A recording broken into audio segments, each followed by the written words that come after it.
Você está no canal Eu Estudo a Lição com o pastor Samuel Camilo. Hoje é quinta-feira, dia 10 de outubro de 2024. E o tema que estudaremos na nossa lição da Escola Sabatina será a ressurreição de Lázaro.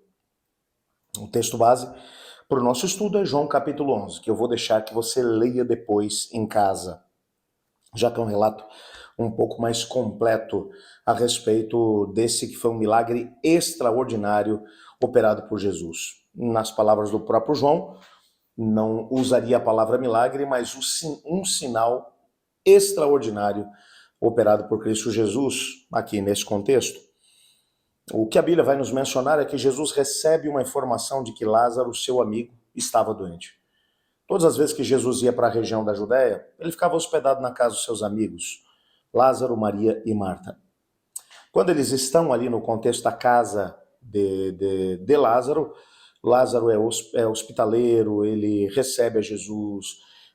As suas irmãs, Maria e Marta, elas têm ali a oportunidade de não apenas oferecer a sua hospitalidade a Jesus, mas também a toda a equipe que ia com Jesus, desde os 12 apóstolos, as mulheres que acompanhavam Jesus, enfim, era uma família muito próxima de Cristo. Agora que Jesus está longe da região da Judéia e recebe a informação de que Lázaro, aquele a quem ele amava, estava realmente doente, à beira da morte. Jesus vai dizer aos servos que vêm trazer essa informação: digam para Marta que essa doença não é para a morte, mas é para a glória de Deus. Tanto os homens como também os próprios discípulos ficam tranquilos em relação a isso. Agora você imagine que, pela cronologia que vai aparecer aqui no contexto do capítulo 11, Jesus estava a aproximadamente 2 dias de viagem do local onde Lázaro estava. O que significa que, quando os servos chegaram de volta, você tenta imaginar aqui essa cena, os servos chegam e vão dizer para Maria e Marta: olha, temos boas notícias. Jesus mencionou que essa doença não é para a morte, mas é para a glória de Deus. Provavelmente quando eles chegam, Lázaro já tenha morrido. Você consegue imaginar como é que essas pessoas ficaram sem entender absolutamente nada do que estava acontecendo? Por que Jesus tinha feito isso? Tantas vezes ele tinha sido recebido naquela casa e recebido com honra, e agora, por que ele não tinha vindo? E mais, por que ele, entre aspas, mentiu, dizendo que aquela doença não era para a morte, mas para a glória de Deus? Talvez criando expectativas em relação às pessoas que ali estavam. Como que isso poderia acontecer? Como que esse tipo de coisa poderia ter lugar na história deles? Você consegue imaginar isso? Como que isso deve ter chocado os discípulos, bem como a própria Marta e Maria? O fato é que 2 dias mais tarde Jesus vai dizer: agora eu preciso ir lá em Lázaro. Quando eles chegam, Lázaro já está morto há 4 dias.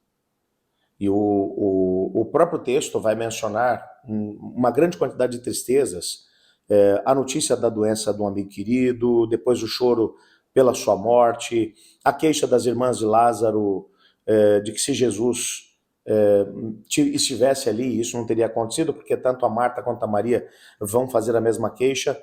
Finalmente, as próprias lágrimas de Jesus, em João 11:35, que vai dizer que Jesus chorou. É um capítulo que está cheio aqui de situações como essas. Entretanto, o texto vai mencionar que Jesus estava olhando para aquela situação não apenas por aquilo que tinha acabado de acontecer, pela morte do seu amigo, mas ele estava vendo aquela situação como uma oportunidade para dar uma prova inequívoca de que ele realmente é Deus. Havia uma crença rabínica naquela época de que o fôlego de vida, quando saía do indivíduo, ele ainda pairava nas imediações até por volta do 3º dia, quando finalmente ele retornava para Deus. Então, se houvesse um rabino que fosse muito temente a Deus, ele poderia ainda, orando ao Senhor, fazer com que o fôlego de vida voltasse para a pessoa.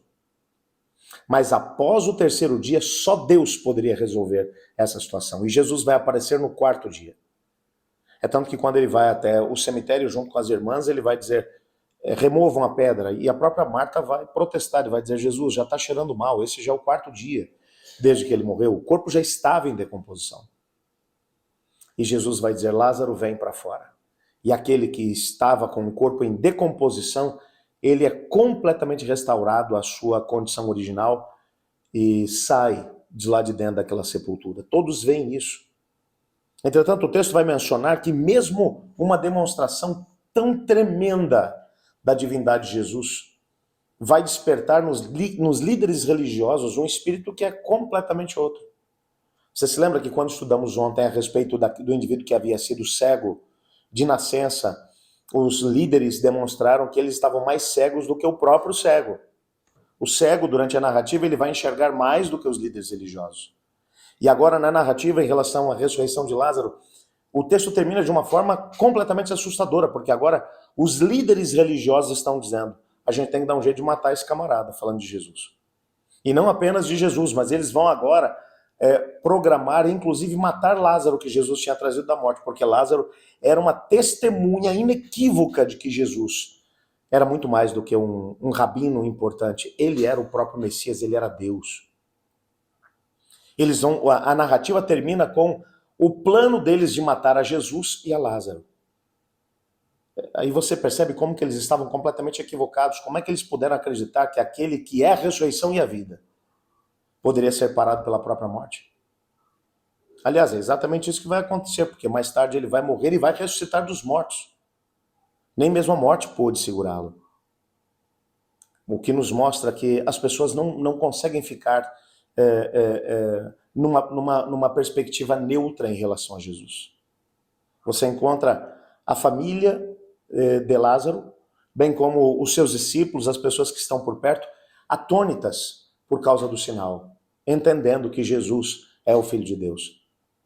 E você encontra aqueles que estão endurecidos pelo pecado, tendo o coração ainda mais endurecido ao ver o milagre extraordinário que Jesus tinha operado. Nós precisamos tomar cuidado, porque cada vez que nós fechamos o coração para a atuação do Espírito Santo, mais nós permitimos que o nosso coração se endureça. Quantas são as pessoas que, quando vão se dar por conta, já estão longe demais do Senhor Jesus e só conseguem perceber uma grande quantidade de dor, sofrimento, angústia. O Senhor Deus vai olhar para você e para mim e vai perguntar como é que nós encaramos o Senhor Jesus. Ele é para nós Senhor e Deus? Se isso é verdade, até onde estamos dispostos a segui-lo? O que mais me chama a atenção é que quando Jesus vai entrar de forma triunfal em Jerusalém, é Lázaro quem vem segurando o jumentinho. Ele é uma testemunha real de que Jesus é Deus. As pessoas olham para ele e sabem: esse indivíduo esteve morto por 4 dias. Jesus o trouxe de volta da morte. Quando uma pessoa se entrega a Jesus, ela se torna uma testemunha, ainda que silenciosa, de que Jesus é poderoso. Que essa possa ser a minha realidade e a sua, que as pessoas olhem para você e para mim e percebam que a nossa vida dá testemunho de quem Jesus é. Ore comigo. Obrigado, Pai, por tua palavra e por sabermos que Cristo Jesus é Deus. Ele é o Senhor da vida, mas tem também as chaves da morte e do inferno. Colocamos nossa vida nas mãos de Jesus, pedindo que Ele nos ajude a podermos ser testemunhas inequívocas da sua divindade. Nos colocamos em tuas mãos também cada um dos pedidos que temos no nosso coração, pedindo que o Senhor responda de acordo com a tua vontade. Pois é em nome de Jesus que oramos. Amém. Eu estudo a lição e você?